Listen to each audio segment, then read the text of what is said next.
morning. I'm Nigel Forster, landscape photographer with Photo Training for You. Today we're going to go over camera controls and settings which are ideal for landscape photography. As you can tell, we're in a wonderful part of the Brecon Beacons, a place called Tellamont Reservoir. We're right at the dam, at the head of the reservoir, surrounded by fantastic mountains. And as you can tell, we've got a really good day for landscape photography as well. Sunshine and showers. Hopefully the showers aren't going to affect us too much. I've got an umbrella with me, just in case, and in fact the car's just down the road in case we need to dive into it. But hopefully all will go to plan. As you can tell, I've got a Nikon D700.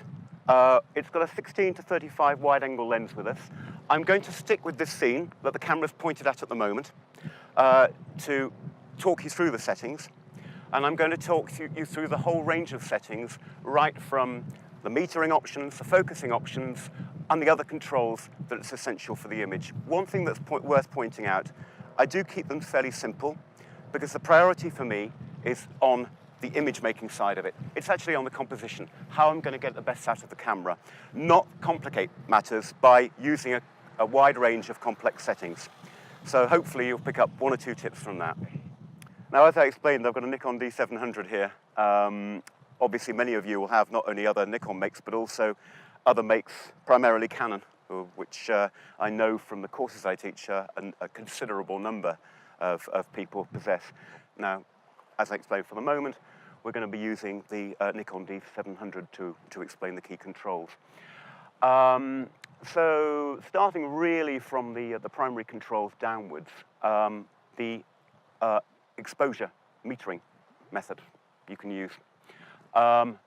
This one has got spot metering, matrix metering, or Nikon call it matrix metering, Canon call it evaluative metering.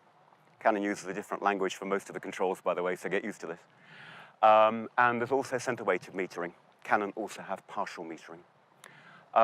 Now, for landscape work, I largely use spot metering for two reasons.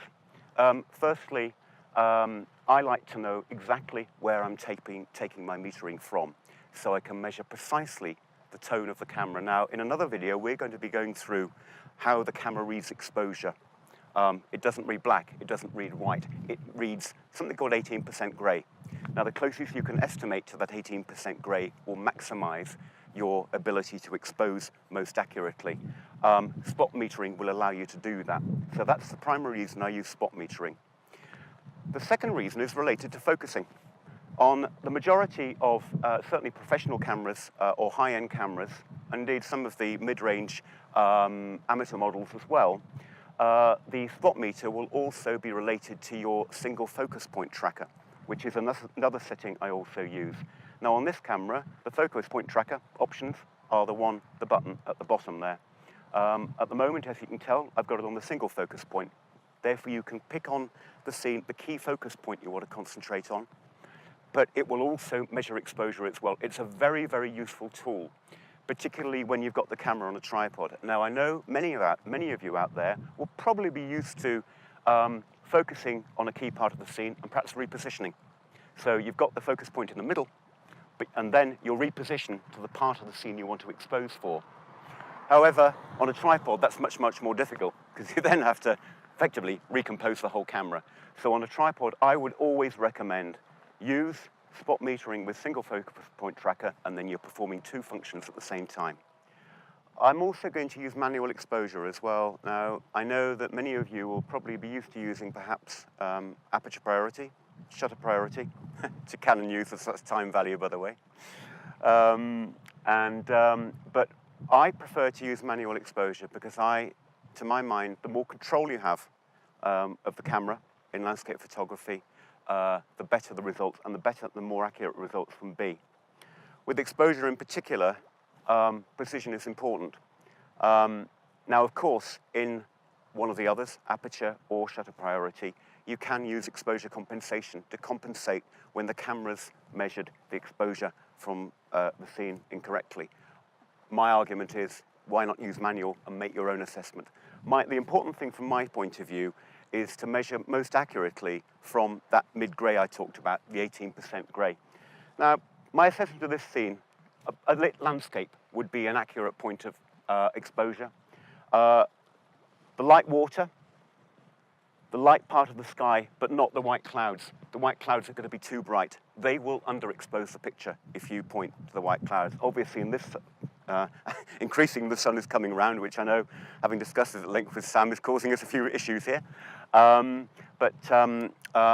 very bright part of the picture will give an inaccurate exposure. So as a starting point, I will look for that 18% grey and take my exposure reading off that and use that. Now, you can see from the scene we've got in front of us that the sky is brighter than the water. That will normally be the case, by and large, in a scene like this, particularly when the sun's behind clouds. The sky is the same brightness, but the landscape becomes darker. So there's clearly a difference between the two. Now, in a separate video, I'm going to show you one of the ways you can, or two or three of the ways that you can overcome that. But for the purposes of this one, I'm going to keep it a single exposure. But you will notice that either that foreground will be underexposed or the sky will be overexposed because of the imbalance between the two. Next important setting to make sure, shooting in RAW. To those of you who are shooting in JPEGs, related to what I've just mentioned, your image will have a very wide range of exposure, what they call dynamic range. You need to be as flexible as possible to cater for that. Now, RAW, of course, will do that. A JPEG, which is effectively a process compressed image, what the camera's done is effectively looked at the scene in front of it, chucked out about 2/3 of the information and given you its perfect result. Unfortunately, in giving you its perfect result, sometimes less than perfect, it's chucked out important data which you then cannot process afterwards. A RAW file contains a lot of embedded information which you can then bring out through post-processing. Absolutely vital in landscape photography and absolutely vital in high contrast scenes such as this. So I always have my camera on RAW. By the way, for those of you who want instant JPEGs, you've always got the option of having a RAW plus JPEG setting in the quality controls in your camera as well. The quality on my camera, not easy to see actually because it's on the dial at the top. I can go through the menu, but again, I prefer not to. ISO, if we look at the ISO setting, you'll see I've got it, Nikon call it 1.0, it's actually 100 ISO. That's the lowest ISO setting, which usually I would use for landscape photography. Don't forget with ISO, the higher you go, the sensor will respond to light more quickly, and you can take images in low light. Professional level cameras will be pretty good at reducing image noise. The amateur level cameras, particularly on the crop frame, much less so, although they are getting better. You would certainly notice if you're used to using 1600 ISO or above, massive degradation in image quality, what they call image noise, lots of it. If you can avoid it, all for the better. So I always use the lowest ISO I possibly can. White balance. Again, my white balance button is at the top as well. For landscape photography, I usually use auto white balance. It does a pretty good job by and large. Your camera will have a whole range of settings from the indoor artificial lighting settings to a mix of sunny day, cloudy, and a whole range of settings. Now, as you can see here, we've got rapidly changing light. 1 minute it's cloudy, 1 minute it's sunny. I prefer to let the camera do the job. There are exceptions to this. For example, with panoramic photo merges, where while you're panning, you can actually get a change in the reading, which can cause all sorts of problems when you're trying to merge the images. But we'll come on to that on another day. So usually, I trust my camera's auto white balance setting. I know some people prefer to use a fixed setting like cloudy day. You'll find that comes out very warm if you don't actually need it. Of course, white balance is one of those things easily correctable in either Adobe Camera or Lightroom. So again, it's not something to worry too much about. And as you can tell, just while I've been talking, the sun's come back out again. I mentioned a minute ago where we've got a big difference in exposure readings between the water and the sky. Now, that will reduce. The sun's just come out. That exposure difference between the water and the sky actually is less than it was. But when there is a difference, and there's still going to be a stop or two difference, one of the ways in which you can correct that is to take more than one exposure and blend them. So I will often set the camera to the bracketing setting and just take 3 images consecutively, immediately after each other, and blend the sky to the landscape from the top and the bottom to balance the exposure. Now, I told you it was quite straightforward. Those are actually the key settings on the camera that you'll use. One thing I did forget to mention, though, just a minute ago, in using bracketing, using the rapid fire option at the same time, because that takes the images immediately after each other. You don't want the scene to change if you're taking the trouble to take them manually one after another. So you'll take 1, 2, 3 immediately after each other. So I did forget to mention that. So yeah, apart from that, those are actually the most important settings. You're using spot metering, you're using the single focus point to measure where you're focusing on precisely, which, as I explained, will also use the spot metering. You're using the lowest ISO you can, using auto white balance, but that is an option. I'll leave that one up to you. My preference is to use auto white balance. I like control over my bracketing options. I use manual exposure because I like to have control over metering. And as I explained, the most important thing is to have maximum control over the image you're taking and to keep things simple. Don't get too worried about all these very, very complicated settings which all modern cameras have got. A multitude of focusing settings which actually you don't need. It is about having control over the image, the part of the image you want to focus on and expose correctly, and then you can concentrate on the important things like composition. The first picture I'm going to take, I'm going to expose for the water, the light area of water. Now what that will almost certainly do is to overexpose the sky. So I'm going to take a second image exposing for the sky. You'll see they'll be quite different, but I'll get the water detail and the cloud detail. You'll also notice that the darkest part of the image is the tower. Now, I would expect that my exposure for the water will also render me sufficient detail in RAW for the tower as well. If I just took exposure for the sky, I wouldn't stand a chance. That tower would be far too dark. I'd almost certainly underexpose it massively. Now, as you can tell, the sun's come right out again, and every minute we talk, the sun's coming further around, so I think I probably better get on with it. So, first picture I'm going to take now. Now, you'll be able to see that the sky is massively overexposed. So what I'm going to do now, I'm going to move my focus point tracker up.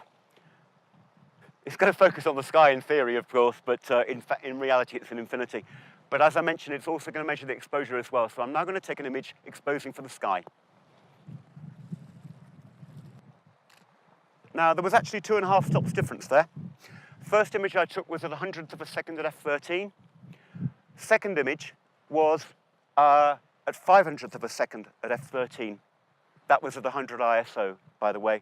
So there were 2.5 stops difference there. It's possibly markedly different than it looks to the naked eye. You wouldn't have thought there's that much difference, but it's a fair amount. In a later video, I'm going to show you one of the other ways you can overcome that by using a graduated filter to balance the two out. Now, the third exposure I'm going to do, just to cover myself, is for the tower, and see how much darker that tower is than the water. We measured the water at 100 ISO. In saying this, I am absolutely fully aware that the sun is coming in and out and constantly changing, so when I'm talking about the exposure readings I'm using, just bear that in mind.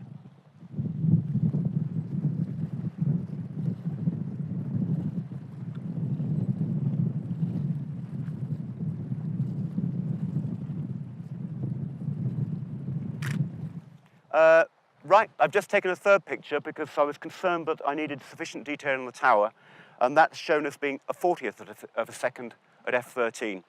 So what I've done, I've taken 3 images, a 40th of a second to a 500th of a second.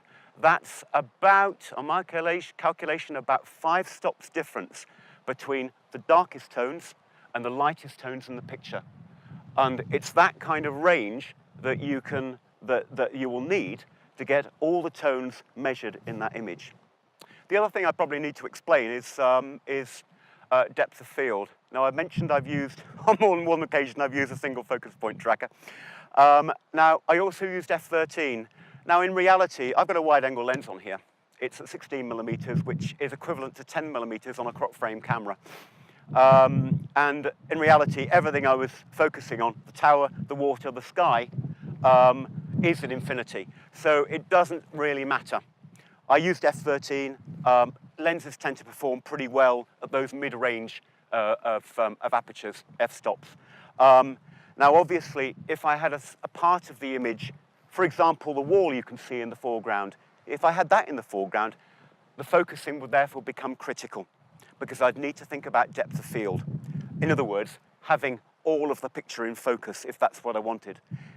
As it is, my subjects within this image were the tower and its railings, the water, the background scenery, and the sky. Effectively, on a 16 millimeter lens, all in infinity, so I really didn't have to worry about the aperture in terms of control of depth of field. But in other videos, I will show you examples in which that control is really important, because depth of field is dependent on three things.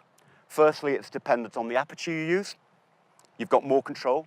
Don't forget, the smaller the hole, the smaller the aperture, the wider the depth of field. But also, the closeness you are away from the subject, beg your pardon, the closer you are to a subject, and the furthest away that your furthest subject are, the more depth of field becomes critical.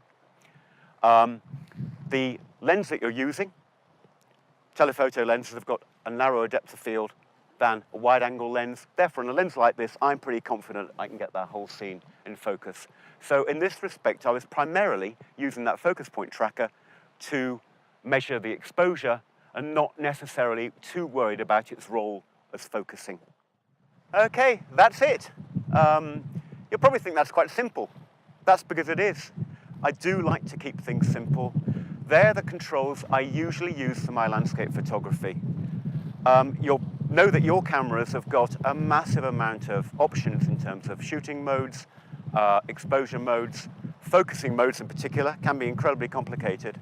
But I keep things simple because my priority is getting an effective image. Therefore, the most of my time is spent on composition and making the picture. So I like to make sure I'm familiar with those settings, use them regularly, know where to turn to, and don't overcomplicate things. And I would suggest you try and do the same. So that's it, really. I'm not going to go over the settings in detail again. I think I've done that on more than one occasion. But the simple rule is keep things simple, let the camera do the work. This is Nigel Forster, landscape photographer for Photo Training for You. See you again soon. Thanks very much. Goodbye.